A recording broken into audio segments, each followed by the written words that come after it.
soutiens qui sont de plus en plus nombreux, donc on les remercie évidemment. On souhaite vraiment que la pression des soutiens ne faiblisse pas, parce qu'on ne sait pas combien de temps cela peut durer.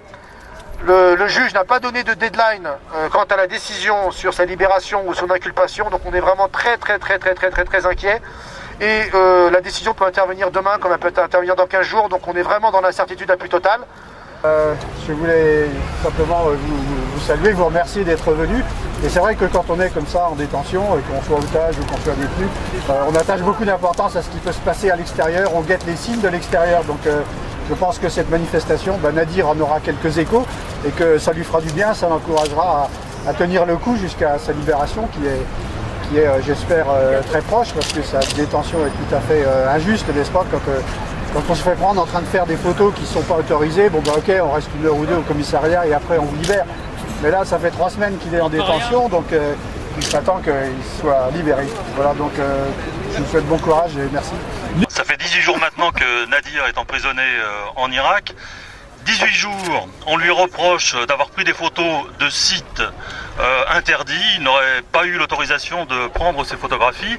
Moi je constate ici, on est sur le parvis des droits de l'homme, je constate que des touristes depuis le début de la journée et les photographes professionnels qui sont là ce soir prennent des photos à longueur de temps alors qu'on est en plan vigie pirate en France, qu'il y a des militaires qui se promènent en armes, qu'il y a des policiers.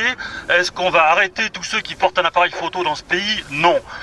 Il a pris des photos, 3 semaines pour les analyser, c'est quand même beaucoup.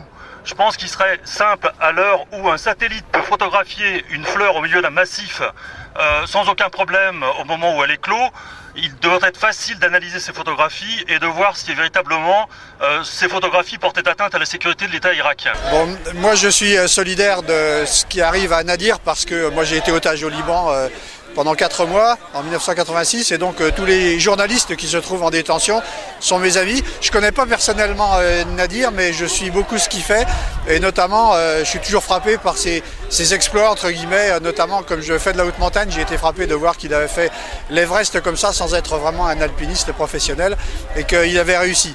Donc Nadir a toute ma solidarité. Moi je suis étonné aussi qu'il reste maintenant depuis 3 semaines en détention, alors que bon, il est coupable d'avoir fait une photo sans doute un peu malencontreuse. En général ça prend pas 3 semaines, ça prend 1 heure et puis après on le libère, quoi. Donc je crois vraiment qu'il faut appuyer toutes ces manifestations pour obtenir rapidement sa libération.